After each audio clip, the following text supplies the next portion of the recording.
یعنی ان کی زندگیوں کو سنوارنے کے لیے عملی طور پر انہیں مواقع مہیا کرتے رہے، جس کے نتیجے میں وہ تمام لوگ جنہوں نے نبیوں کی دعوت کو قبول کیا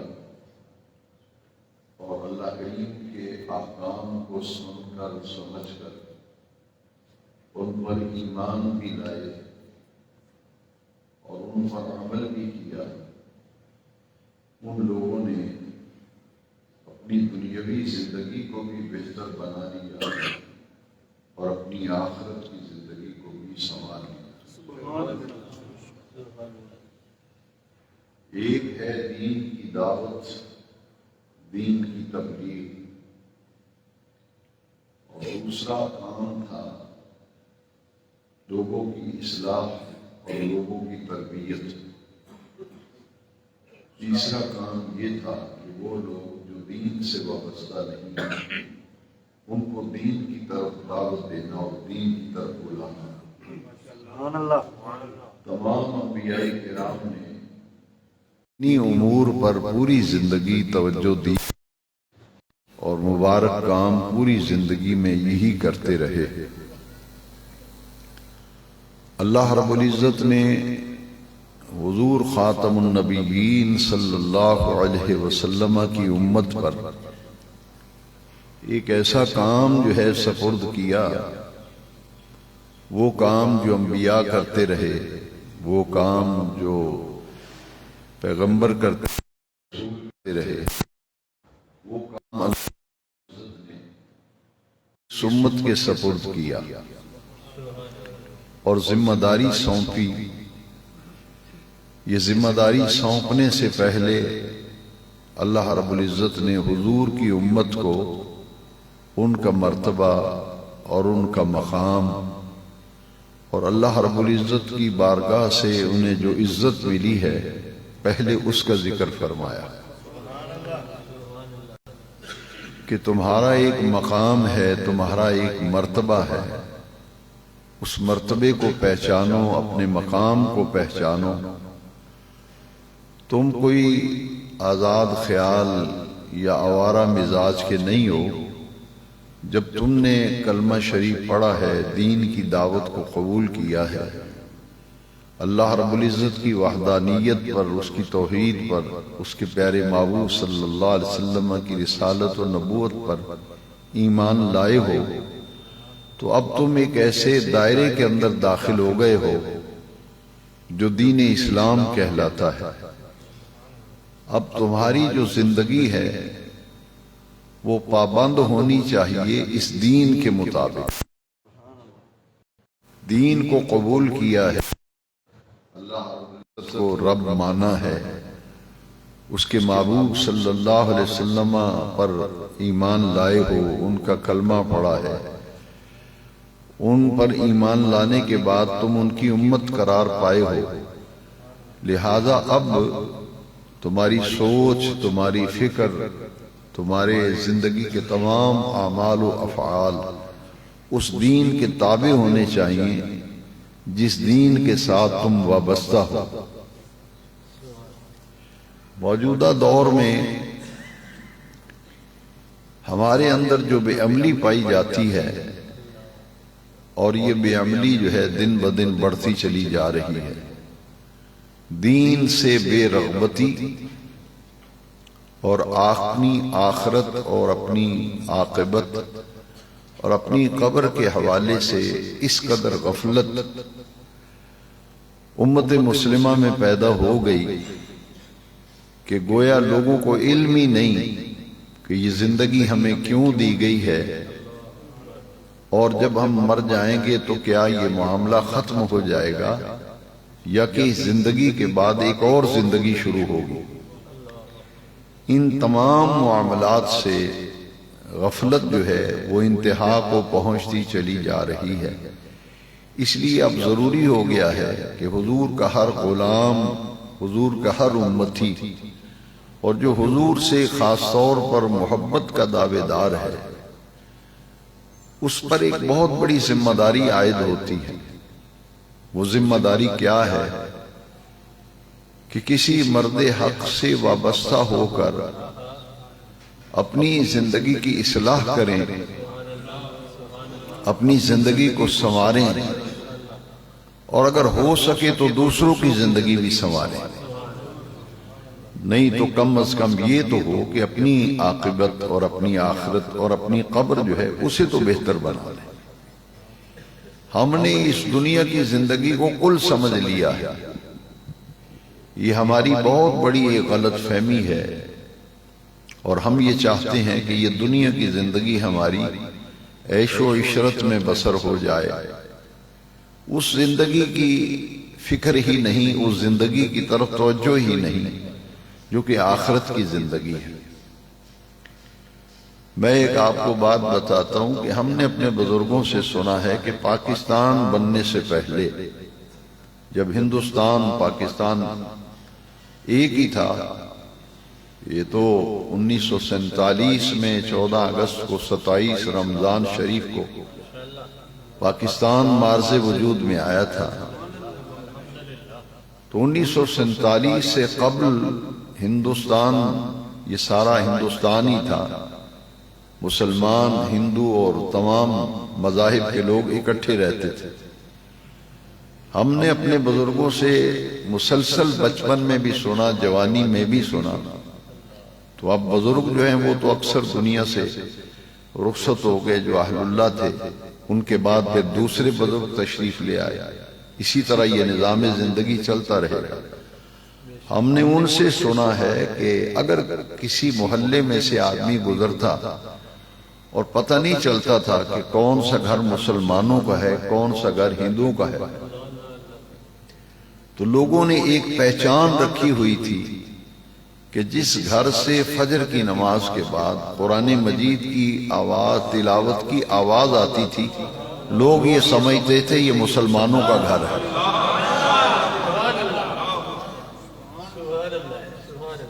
یہ نہیں پتہ چلتا تھا کہ یہ مسلمانوں کا گھر ہے، ہندوؤں کا ہے، سکھوں کا ہے، مجوسیوں کا ہے، کن کا گھر ہے۔ تو جس گھر سے فجر کے وقت پانی بہنے کی آواز آتی تھی، نلکا ہوتا تھا اس زمانے میں، نلکے چلتے تھے تو آواز آتی تھی، تو لوگ سمجھ لیتے تھے یہ مسلمان کا گھر ہے، کیونکہ یہ نماز کی تیاری میں ہے۔ اور جس گھر سے چھوٹے چھوٹے بچے ٹوپیاں پہنے ہوئے قاعدے اور سپارے سینے سے لگا کے نکلتے تھے، لوگ سمجھتے تھے یہ مسلمان کا گھر ہے۔ اب حالت یہ ہے کہ گھروں کے گھر بے نماز ہیں، گھروں کے گھر بے نماز ہیں۔ فجر کی نماز کے وقت سب سوئے ہوئے ہیں، کسی کو علم ہی نہیں کہ مسلمان کا کیا مقام ہے، کیا شان ہے، مسلمان کی کیا ذمہ داری ہے، دین ہم سے کیا تقاضا کرتا ہے۔ لہذا ہمارے اندر رسمیں جو ہیں وہ تو بہت آ گئیں، ہم نے بہت سی رسومات کو اپنا لیا ہے، لیکن دین کی حقیقت جو ہے اس سے ہم غافل ہوتے چلے جا رہے ہیں۔ اب میں نہیں سمجھتا، پہلے تو مسجدوں میں ہم بھی دیکھتے تھے، جو بزرگ بیٹھے ہیں سفید ریش وہ جانتے ہیں کہ ایک زمانہ تھا کہ فجر کی نماز کے بعد مسجدوں میں لوگ قرآن شریف کھول کے تلاوت کیا کرتے تھے، وہ بھی اب نظر نہیں آتا۔ مائیں بہنیں بیٹیاں گھروں میں اس وقت گھر کا کام کاج شروع نہیں کرتی تھیں جب تک قرآن مجید کی تلاوت نہیں کر لیتی تھی۔ لہذا یہ ساری صورتحال جو ہے، اور خاص طور پر نماز کا جو معاملہ ہے، وہ انتہائی ناگفتہ بے ہے۔ مساجد کی جو حالت ہے وہ دیکھیں کیا ہے۔ لوگ بڑے خوش ہوتے ہیں کہ ہماری مسجد میں 2 صفیں ہوتی ہیں، کسی مسجد والا کہتا ہے 3 صفیں ہوتی ہیں۔ میں نے کہا ٹھیک ہے، آپ اس اعتبار سے کہتے ہیں تو میں مان لیتا ہوں، لیکن اس کو ذرا آبادی کا تناسب دیکھ لیں، محلے کی مسجد کو دیکھ لیں کہ محلے کی مسجد میں نمازی کتنے ہیں۔ مشکل سے محلوں میں 1 صف ہوتی ہے، 1.5 صف، 2 کر لیں۔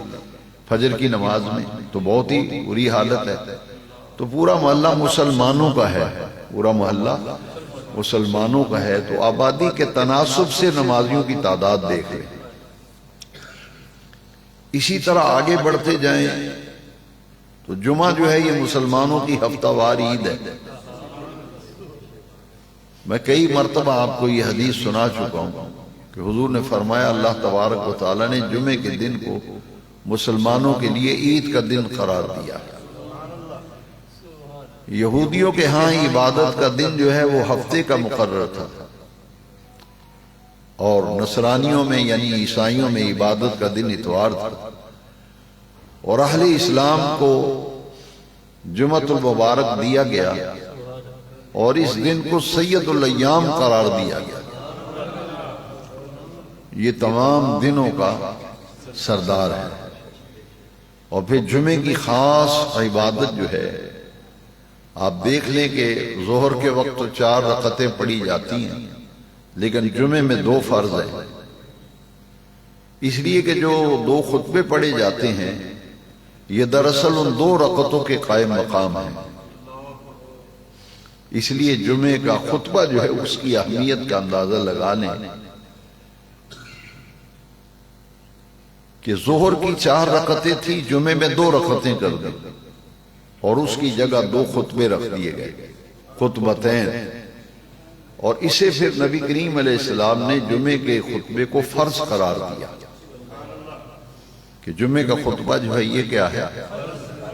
اب ہر جگہ پڑھ گئی کہ جو بھی پوچھے گا اس مسجد میں جمعے کی نماز کتنے بجے ہوتی ہے، نماز کتنے بجے ہوتی ہے، نماز کتنے بجے ہوتی ہے، وہ خطبے کا جو تصور ہے وہ لوگوں کے ذہنوں سے نکل گیا۔ ہم نے یہ سمجھا کہ جمعہ صرف یہی ہے کہ 2 رکعت نماز پڑھ لی جائے۔ یہ ہفتہ وار عید بھی ہے مسلمانوں کی، اور بڑے غور سے سنیے، یہ ہفتہ وار تعلیمی اور تربیتی اور تبلیغی اور اصلاحی اجتماع ہے۔ اب تصور یہ ہے کہ جمعہ وہاں 1:15 بجے جماعت ہوتی ہے، فلاں 1:30 بجے جماعت ہوتی ہے، تو جو مسلمانوں کی تعلیم اور تربیت، تبلیغ اور اصلاح کے لیے اس دن کو اہمیت دی گئی تھی وہ تو نظروں سے اوجھل ہو گئی۔ اسی لیے نبی کریم صلی اللہ علیہ وسلم کا جو جمعے کا خطاب و خطبہ ہوتا تھا وہ کیا ہوتا تھا، پورے ہفتے کے اندر مسلمانوں کے جو معاملات پیش آتے تھے، مسائل پیش آتے تھے، جو معاملات پیش آتے تھے، حضور نبی کریم صلی اللہ علیہ وسلم جمعے کے خطبے میں ان تمام معاملات میں امت کی رہنمائی فرماتے تھے، اور قیامت تک ان تمام خطبات میں ان تمام مسائل کا احاطہ کیا گیا جو بظاہر تو اس دور میں پیدا ہوتے رہے، حضور ان کا حل بتاتے رہے، لیکن قیامت تک آنے والی امت کے لیے ان تمام مسائل کا حل جو ہے حضور کے ان ارشادات کے اندر موجود ہوتا تھا۔ تو یہ تبلیغ اور اصلاح جو ہے یہ اصل مقصد تھا جمعۃ المبارک کے اجتماع کا، وہ نظروں سے اوجھل ہو گیا۔ اسی لیے قرآن مجید میں یہ جو جمعے کے بیان اور جمعے کی تبلیغ اور جمعے کی دعوت سے غفلت ہو گئی، اس حوالے سے سورہ جمعہ کے جو آخری رکوع کی پہلی آیت ہے اسے ذرا غور سے سن لیں۔ قرآن مجید میں فرمایا یا ایھا الذین آمنوا اذا نودی للصلاة من یوم الجمعہ فاسعوا الی ذکر اللہ وذروا البیع ذالکم خیر لکم ان کنتم تعلمون، کہ جمعے کے لیے جب تمہیں بلایا جائے، نودیا ندا دی جائے، یا ندا سے مراد آذان ہے، تو وہاں فرمایا فاسعوا الی ذکر اللہ۔ فسعو کا لفظی اور لغوی معنی ہے دوڑو اللہ کے ذکر کی طرف، لیکن یہاں دوڑ کر آنا مراد نہیں ہے۔ سعی اور دوڑنے سے یہاں مراد یہ ہے کہ باقی سارے کام چھوڑ کر اذان جب جمعے کی ہو جائے پھر ایک ہی کام ہے کہ جمعے کی ادائیگی کے لیے مسجد کی حاضری کے لیے پہنچنا۔ من یوم الجمعہ، جمعے کے دن، فسعوا الی ذکر اللہ، اللہ کے ذکر کی طرف آؤ۔ اب پھر اگلا حکم آیا وَذَرُوا الْبَيْعَ، بے کہتے ہیں چیزوں کو بیچنا اور خریدنا، یعنی مراد یہ ہے کاروبار۔ وَذَرُوا الْبَيْعَ، ہر قسم کا کاروبار، لین دین، خرید و فروخت اذان جمعہ کے بعد ممنوع ہو جاتی ہے۔ اور پھر ارشاد فرمایا ہر قسم کا کام چھوڑ دو، کاروبار چھوڑ دو۔ اور فَسَعُوا إِلَىٰ ذِكْرِ اللَّهِ کا ایک معنی مفسرین نے یہ بھی بیان فرمایا کہ ہر وہ کام جو جمعے میں حاضری میں رکاوٹ بنے، ہر وہ کام جو جمعے میں پہنچنے کے لیے رکاوٹ بنے، اسے ترک کر دو، فوراً چھوڑ دو۔ بس ایک ہی لگن، ایک ہی تڑپ، ایک ہی کام کہ جمعے کے لیے مسجد میں پہنچنا ہے۔ صرف نماز نہیں پڑھنی بلکہ 2 خطبے ہیں، اور پھر آج ان 2 خطبات سے قبل بھی جو جمعے میں واعظ ہوتا ہے، خطاب و بیان ہوتا ہے، یہ اس لیے کہ چونکہ عربی میں خطبہ ہوتا ہے، وہ 2 خطبے کسی اور زبان میں نہیں ہم دے سکتے، لہذا یہاں تو عربی کسی کو آتی نہیں، اس لیے یہ بیان جو ہے یہ اس لیے بیان کیا جاتا ہے کہ جمعے کا اصل مقصد جو ہے تعلیم، تربیت، اصلاح اور تبلیغ۔ تو جب عربی میں خطبہ پڑھا جائے گا تو سامنے بیٹھوں کو تو عربی آتی نہیں، لہذا اس لیے جس علاقے کی مسجد ہو اس علاقے کی زبان میں یا قومی زبان میں پھر لوگوں کو تبلیغ کی جائے، اصلاح کی جائے، تربیت کی جائے، یہ ہے اصل مقصد۔ اب عرب کے اندر جو ہے لوگ مثال دیتے ہیں کہ وہاں تو صرف 2 خطبے ہی پڑھے جاتے ہیں، تقریر نہیں ہوتی۔ اب یہ لا علمی کی بات ہے، وہ تو خود سب عربی بیٹھے ہوئے ہیں، لہذا جو 2 خطبے پڑھے جا رہے ہیں تو ہر سننے والا سمجھ رہا ہے کہ یہ خطبے میں کیا کہا جا رہا ہے، کیا تبلیغ کی جا رہی ہے، اس لیے الگ سے وہاں بیان کی پھر ضرورت نہیں۔ اس لیے آج کے بیان جمعہ میں چاہتا تھا کہ کچھ اصلاحی باتیں میں آپ سے عرض کروں، کیونکہ اس وقت اگر 2-4 آدمیوں کا ذہن بھی دین کی طرف مائل ہو جائے تو یہ بھی نجات کا ذریعہ اور سبب بن جاتا ہے۔ اس لیے ان تمام باتوں کو غور کیجیے اور سوچئے۔ میں آپ سے کہتا ہوں بار بار سوچیں کہ جمعہ جو ہفتہ واری عید ہے، کیا ہم واقعی اسے عید سمجھ کے آتے ہیں یا کہ ایک بوجھ ہے جو سر سے اتارنے کے لیے آتے ہیں؟ اس لیے وہ تمام معاملات، نماز کے معاملے میں غفلت وہ تو انتہا کو پہنچی ہوئی ہے۔ میں تو اکثر یہ سوچتا ہوں کہ کتنی بڑی حکمت تھی کہ حضور نے ارشاد فرمایا کہ جو شخص عشاء کی نماز جماعت سے پڑھے اور فجر کی نماز جماعت سے پڑھ لے تو اس کے نامہ اعمال میں لکھا جاتا ہے کہ ساری رات وہ اللہ کی عبادت کرتا رہا ہے۔ حالانکہ وہ تو سویا رہا ہے، ساری رات سویا رہا ہے نیند میں، لیکن اس نے یہ کام کیا کہ عشاء کی نماز بھی جماعت سے پڑھی اور فجر کی نماز بھی جماعت سے پڑھی۔ اس عمل کا اتنا بڑا اجر ہے کہ نامہ اعمال میں لکھا جاتا ہے پوری رات ہی اللہ کی عبادت کرتا رہا۔ یہ دراصل ترغیب تھی کہ نماز کے معاملے میں غافل نہ ہو جانا۔ مجھے اگر کوئی شخص یہ کہے کہ میں کوشش بھی کرتا ہوں تو نمازی نہیں بن پاتا، تو میں اپنے وہ تمام معاملات جو قرآن و حدیث کے گہرے مطالعے کے بعد اور اپنے مشاہدات کی بنیاد پر میں یہ بتانا چاہتا ہوں کہ اگر کوئی پکا نمازی بننا چاہتا ہے نا، پکا نمازی بننا چاہتا ہے، 40 دن اس طرح نماز پڑھے کہ عشاء کی نماز بھی جماعت سے اور فجر کی نماز بھی 40 دن پابندی سے، عشاء کی نماز بھی با جماعت، فجر کی بھی با، ایک نماز بھی نہ چھوٹے جماعت کے بغیر نہ ہو۔ 40 دن یہ عمل کر کے دیکھیں، آپ کو اس وقت تک چین نہیں آئے گا جب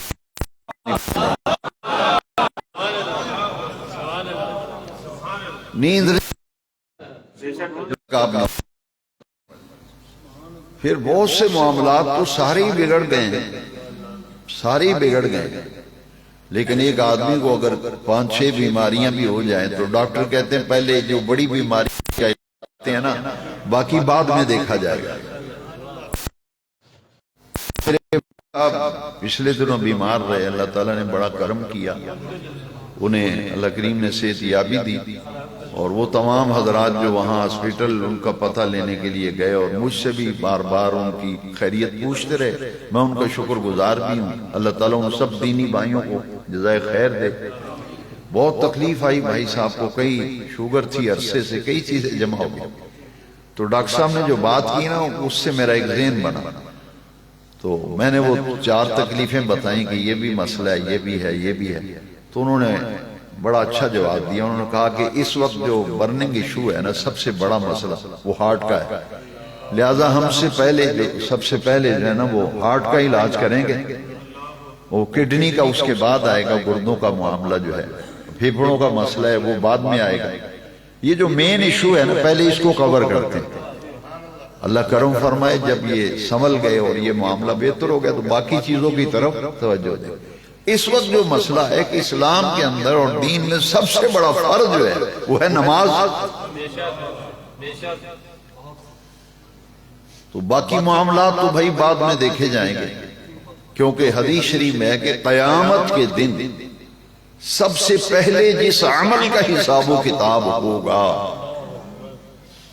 یہ ہے ضرب اولیاء، سب سے اونچے درجے کا معاملہ،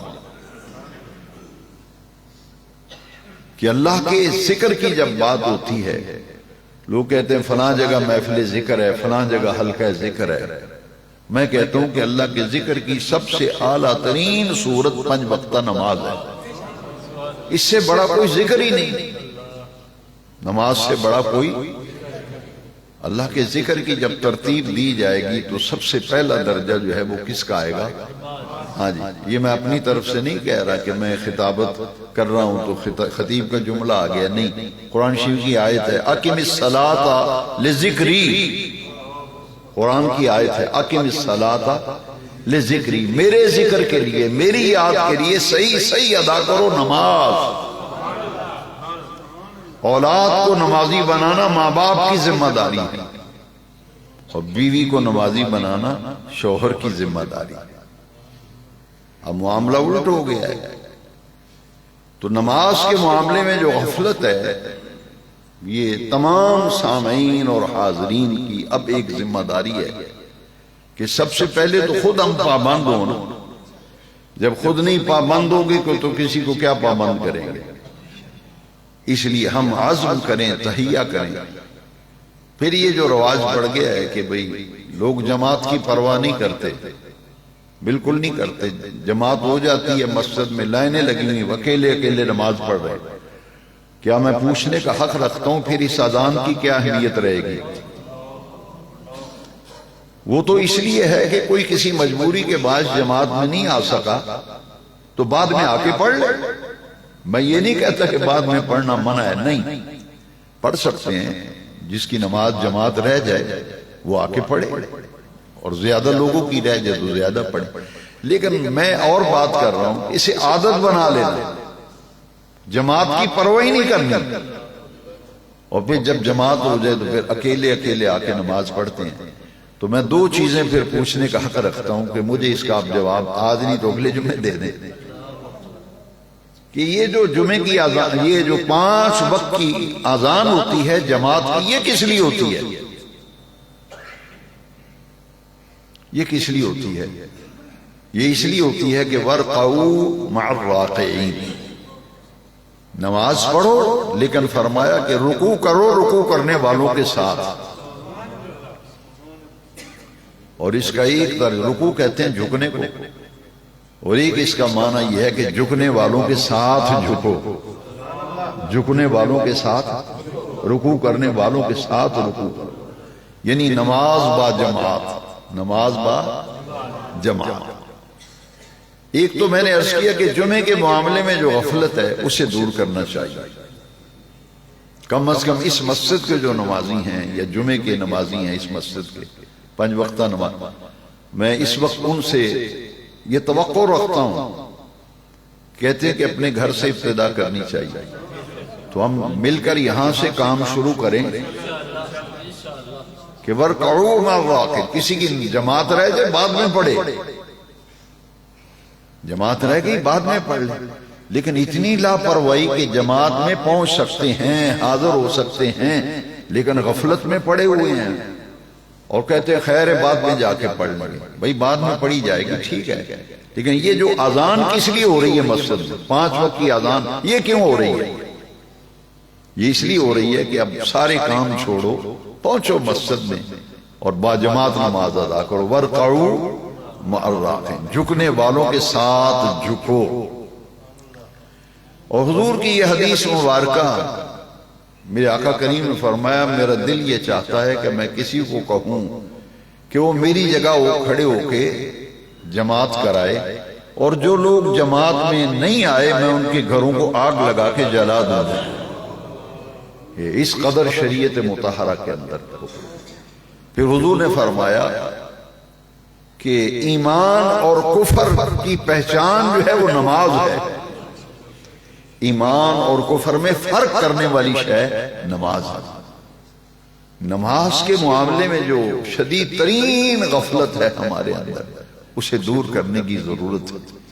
باقی سارے معاملات کو کور کرنا چاہیے، لیکن سب سے بڑا معاملہ جو ہے نمازوں کے آپ پابند ہو جائیں گے، باجماعت نماز پڑھیں گے، جمعے میں اول وقت میں آنے کی عادت ڈال لیں گے، تو اس کی برکت سے باقی کام بھی درست ہو جائیں گے، باقی کاموں کی بھی اصلاح ہو جائے گی۔ تو میں نے عرض کیا کہ ایک زمانہ تھا گھروں میں قرآن کی تلاوت ہوتی تھی، اب تو مسجدوں میں بھی تلاوت ختم ہو گئی۔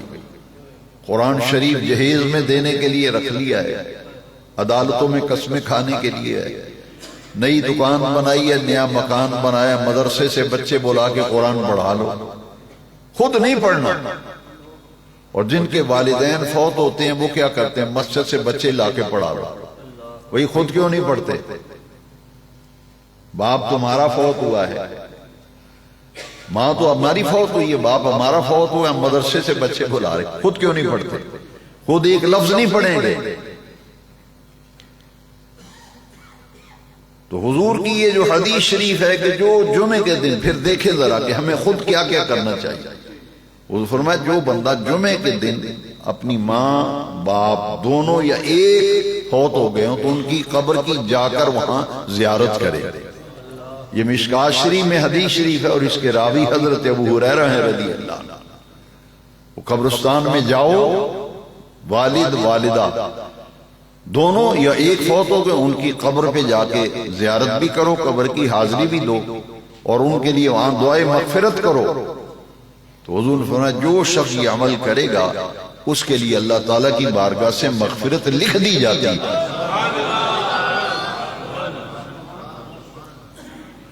آج کے بعد ہم یہ عزم کریں، میں نے ہاتھ نہیں کھڑے کراتا نہ میری وہ، میں تو صرف تبلیغ کر رہا ہوں، دعوت، کہ ہمیں دو کاموں کی طرف اس وقت توجہ کرنے کی بہت زیادہ ضرورت ہے۔ کسی کی اگر آنکھ نہیں کھلی، فجر کی نماز ہو گئی ہے، سورج نکل آیا، بعد میں اٹھا ہے، کوئی حرج نہیں۔ اب کیا کرنا ہے، زندگی میں یہ معمول بنا لو کہ فجر کی نماز اگر رہ گئی ہے تو اب کوئی اور کام نہیں کرنا، پہلا کام جو ہے وہ نماز جو فجر کی قضا ہوئی ہے پہلے اسے پڑھے۔ باقی جو روٹین کے کام ہیں، دکان پہ جانا، کالج میں جانا، اسکول میں جانا، دفتر میں جانا، منڈی میں جانا، آڑت پہ جانا، ہاسپٹل جا کے ملازمت کرتا ہے کوئی، جس جگہ بھی آپ جاب کر رہے ہیں، محنت مزدوری کرتے ہیں، کاروبار، بزنس مین، کوئی کام نہ کریں۔ نماز اگر فجر کی قضا ہو گئی ہے تو گھبرائیے مت، اللہ کی رحمت کے دروازے کھلے ہیں، اس کی رحمت بہت وسیع ہے۔ شریعت میں مسئلہ ہے قضا ہو گئی ہے تو پھر قضا پڑھ لو، لیکن عادت بنا لیں، عادت بنا لیں، کوئی کام نہیں کریں گے جب تک جو فجر کی نماز نہیں پڑھی گئی، سب سے پہلے وہ پڑھیں گے، باقی کام بعد میں کریں گے۔ یہ اپنی عادت بنا لیں۔ شریعت نے کتنی آسانی کی ہے، ہم ہی بڑے ہی غافل ہیں۔ جو آدمی کاروبار، دکان سے، جاب سے تھکا تھکایا رات کو گھر آیا نا، تو حدیث شریف میں اگر تھکے ہوئے ہیں، تھکاوٹ ہے، نیند کا غلبہ ہے، تو عشاء کی نماز نہ پڑھو، آرام کرو کچھ دیر۔ اتنی آسانی ہے۔ تھکاوٹ ہے، نیند ہے، نماز پڑھیں گے تو نماز میں غلط پڑھ دیں تو کیا ہوگا؟ اس لیے نماز یا کوئی بھی عبادت، اس کے لیے طبیعت میں نشاط ہونا بھی ضروری ہے، تر و تازگی۔ تو دین تو یہ کہتے، حضور کی حدیث ہے کہ تھکاوٹ ہے تو کوئی بات نہیں، لیٹ جاؤ اور جب تھوڑا سا آرام ہو جائے، آرام کر لیں، تھکاوٹ دور ہو جائے تو پھر نماز پڑھ کے سو جاؤ۔ تو زندگی میں یہ معمول بنا لیں کہ روٹین کے کام جو ہم روز کرتے ہیں، دکان کھولتے ہیں، صبح 8 بجے جا کے 8:30 9 بجے دکان کھولتے ہیں، پھر شام کو آتے ہیں، تو بھئی جانے سے پہلے کتنا وقت لگے گا؟ وضو کرنے میں کتنا وقت لگے گا؟ نماز پڑھنے میں کتنا وقت لگے گا؟ نہیں جانا، قضا ہو گئی ہے، تو پھر پہلا کام ہی یہ کرنا ہے کہ فجر کی نماز پڑھو، پھر کام پہ جاؤ۔ اسے اپنی زندگی کا معمول بنا لو۔ اور دوسری بات میں بڑے درد دل سے عرض کروں گا کہ جنہوں نے فجر کی نماز پڑھی ہے نا، اللہ کا شکر کریں، با جماعت فجر کی نماز مل جائے، اللہ کا شکر کریں۔ تو فجر کے بعد یہ تو ان لوگوں کے لیے میں نے بتایا کہ جن کی فجر کی نماز قضا ہو جائے، اور جن کو مسجد کی حاضری یا گھر میں پڑھ لی نماز، اس کے بعد ان کی خدمت میں میری بڑی درد دل سے گزارش ہے کہ اپنی روٹین میں، اپنے معمول کے معاملات میں یہ شامل کر لیں۔ اس وقت تک کوئی کام نہ کریں جب تک قرآن مجید کا کوئی حصہ تلاوت نہ کر لیں۔ 2 کام کریں، 2 کام کر لیں۔ یہ جو آپ شکوہ شکایت کرتے ہیں، مسائل نے گھیرا ہوا ہے، پریشانیاں ہیں، دکھ ہیں، کاروبار میں برکت نہیں، اولاد نافرمان ہے، بس 2 کام کر جاؤ۔ عشاء کی نماز جماعت سے پڑھنی تو ساری چاہیے نا، لیکن چند دن آپ عادی ہو گئے تو پھر نقشہ بدل جائے گا۔ 2 نمازیں پابندی سے 40 دن با جماعت پڑھیں، عشاء کی اور فجر کی، اور کوئی نماز بھی درمیان میں چھوٹے نہیں، یہ شرط ہے۔ اور اگر فجر کی نماز آپ کی رہ گئی ہے تو پہلا کام کیا کرنا ہے؟ فجر کی نماز پڑھ کے ناشتہ واشتہ، چائے شائے، یہ سب بعد میں، پہلے نماز،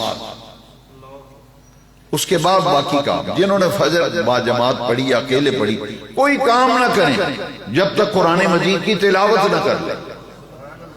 ماؤں، بہنوں، بیٹیوں کو گھروں میں ترتیب دیں، صفائی گھر کی شروع نہ کریں، ناشتہ نہ بنائیں، سب سے پہلے نماز پڑھیں۔ بیٹیاں، بہنیں، مائیں، سب سے پہلا کام صبح اٹھنے کے بعد نماز، نماز کے بعد تلاوت قرآن، اس کے بعد اپنی زندگی کے معمولات شروع کریں۔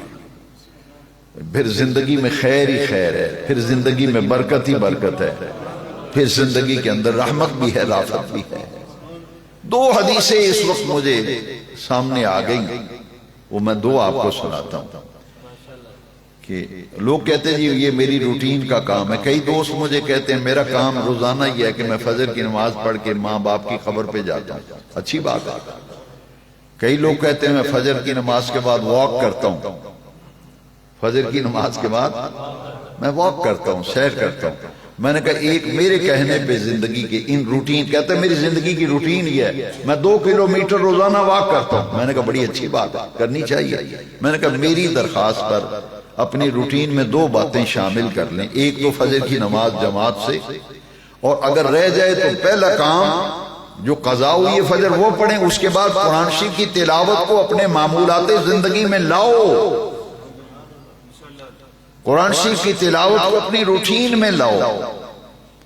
کتنا پڑھنا ہے یہ آپ کی ثوابدید پہ میں چھوڑ دیتا ہوں، کیونکہ اس میں شریعت نے گنجائش رکھی ہے۔ بھئی 1 رکوع پڑھ لو، 1 رکوع پہ کتنا وقت لگے؟ ہمت دی ہے تو ایک پورا پاؤ پڑھ لو، 4 رکوع پر مشتمل ہوتا ہے ایک پاؤ۔ پھر اللہ نے توفیق دی ہے، بڑے بڑے ذوق والے لوگ ہیں، بھئی آدھا پارا پڑھ لو، پارا پڑھو، سوا پڑھو، 1 رکوع سے شروع کرو۔ تو جو پہلے سے قرآن مجید کی تلاوت کر رہے ہیں ان کے لیے کم از کم نصاب جو ہے وہ 1 پاؤ ہے۔ 4 رکوع تو روزانہ معمول بناؤ نا۔ فجر کی نماز پڑھی ہے، مسجد میں دعا ہوئی ہے، قرآن شریف نکالو، 4 رکوع جو ہیں قرآن مجید کی تلاوت کرو، اسے اپنی معمول میں اور اپنی زندگی میں شامل کرو۔ کیونکہ حضور کی 2 حدیثیں میں آپ کو اس وقت امان میرے ذہن میں آ گئی۔ حضور نے فرمایا جس بندے کو قرآن مجید کی تلاوت نہیں جو کرتا، جو قرآن مجید کی تلاوت نہیں کرتا اس کا دل، اس کا سینہ اجڑی ہوئی گھر کی طرح ہے۔ جو بندہ قرآن شریف کی تلاوت روز نہیں کرتا اس کا دل، اس کا سینہ اجڑے ہوئے گھر کی طرح، ویرانے کی طرح ہے۔ اور جس گھر میں، دوسری حدیث ہے، جس گھر میں قرآن شریف کی تلاوت نہیں ہے وہ بھی اجڑا ہوا گھر ہے، وہ ویران گھر ہے۔ نہ نماز ہو گھر میں، نہ قرآن کی تلاوت، تو پھر خیر کی توقع کیا کرے؟ پھر کیا توقع رکھے خیر؟ اور اس کا فائدہ یہ جو دین کے ساتھ وابستگی ہے، آیت میں نے جو پڑھی ہے نا خطبے میں، یا ایھا الذین آمنوا، اے ایمان والو، ادخلوا فی السلم کافہ، اے ایمان والو اسلام میں پورے پورے داخل ہو جاؤ۔ یہ نہیں ہے کہ کچھ باتوں پہ عمل کر لیا، کچھ پہ چھوڑ دیا۔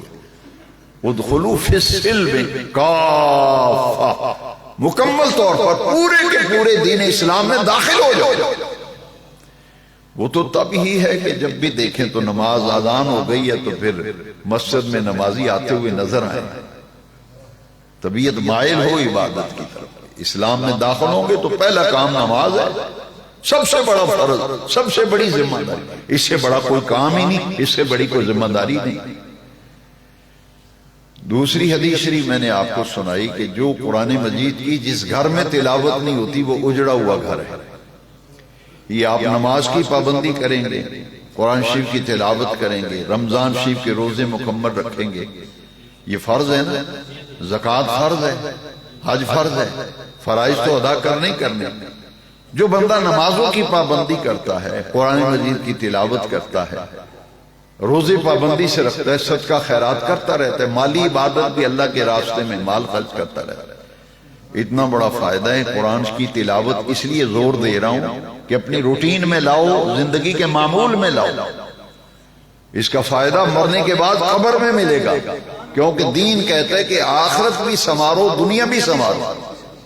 لو جی فائدہ سن لو، حدیث شریف میں ہے جب بندہ قبر میں جاتا ہے تو اعمال کی وجہ سے قبر میں بھی عذاب ہوگا۔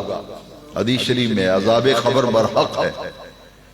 تو قبر میں جب عذاب والے فرشتے آتے ہیں تو جو بندہ نماز کی پابندی کرتا ہے، قرآن شریف کی تلاوت کرتا ہے، روزے رکھتا ہے، مالی عبادت صدقہ خیرات کرتا رہتا ہے، حدیث شریف میں جب عذاب دینے کے لیے فرشتے آتے ہیں تو قرآن سرانے آ کے کھڑا ہو جاتا ہے۔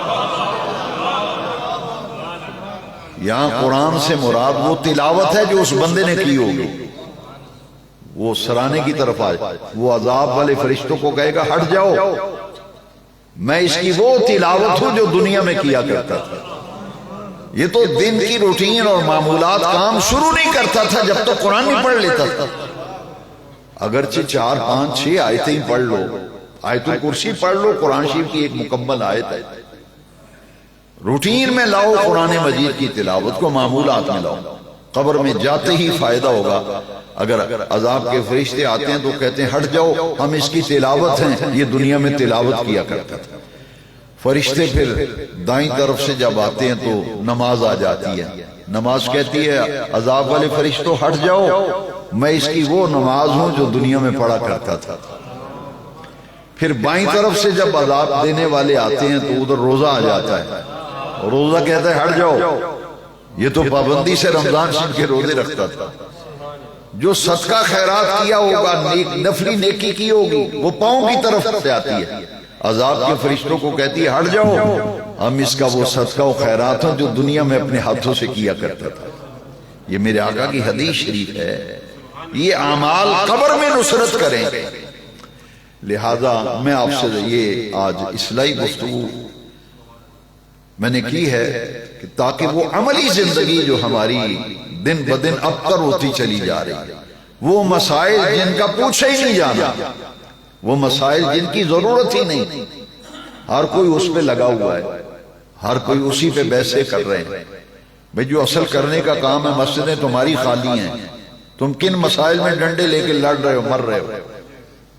نمازیوں کی حالت دیکھیں، جمعے کے اجتماعات دیکھیں، پھر پورے شہر کی آبادی اور محلے کی آبادی کا تناسب لگا لیں۔ اس وقت ہمگیر اصلاح کی ضرورت ہے۔ میں نے عرض کیا تھا کہ اس امت کے مقام کو بھی بیان کیا گیا اور ان کے ذمے ایک ڈیوٹی لگائی گئی۔ جو عزت دی گئی وہ کیا ہے؟ میں نے ارادہ کیا تھا اسی پر بیان ختم کروں گا. کنتم خیر امہ. یہ جو آپ سامنے بیٹھے ہوئے اجتماع ہے جمعے کا، آپ کا بڑا مقام ہے. آپ کو اللہ نے بڑی شان دی ہے. آپ کی شان قرآن بیان کر رہا ہے. آپ حضور کی امت ہیں تو قرآن کہتے ہیں کنتم خیر امہ، اے حضور کی امتیو تم تمام امتوں میں سے بہترین امت ہو. سب امتوں میں سے آپ کا لقب ہے. کسی کو کہتے ہیں خطیب پاکستان ہے، مقرر شیری بیاں ہے، شہنشاہ نقابت ہے. یہ سائیوال سے بڑے مشہور ثنا خان آئے ہیں، سب آئے ہیں، لیکن آپ کی شان یہ ہے قرآن نے آپ کو ٹائٹل دیا خیر امہ. آپ سب تمام امتوں میں سے بہترین امت ہیں. آپ سب سے بہترین امت ہیں. کنتم خیر، قرآن کہہ رہا ہے تمہارے ذمہ کام لگا ہے. کنتم خیر امہ اخرجت للناس، تمہاری ڈیوٹی لگائی گئی ہے. لوگوں کو تبلیغ کرو، لوگوں کو بتاؤ.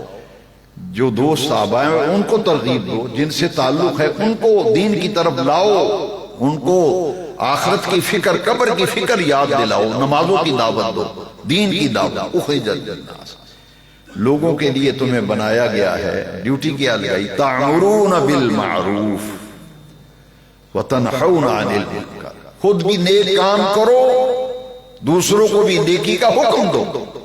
خود بھی بدی برائی سے بچو، اور ہو سکے تو دوسروں کو بھی بدی برائی سے بچاؤ. یہ ہے اس امت کا ٹائٹل، یہ آپ کا لقب ہے، یہ آپ کی شان ہے. آپ ہیں کنتم خیر امہ کا تاج سجایا تمہارے سروں پر. تم تمام امتوں میں سے بہترین امت ہو. تمہارے ذمہ ڈیوٹی یہ ہے، فریضہ یہ ہے، خود بھی ہدایت نیکی کے راستے پہ چلو، دوسرے لوگوں کو بھی لا کر ہدایت اور نیکی کے راستے پہ کھڑا کر دو. اللہ تعالیٰ مجھے اور آپ کو عمل کی توفیق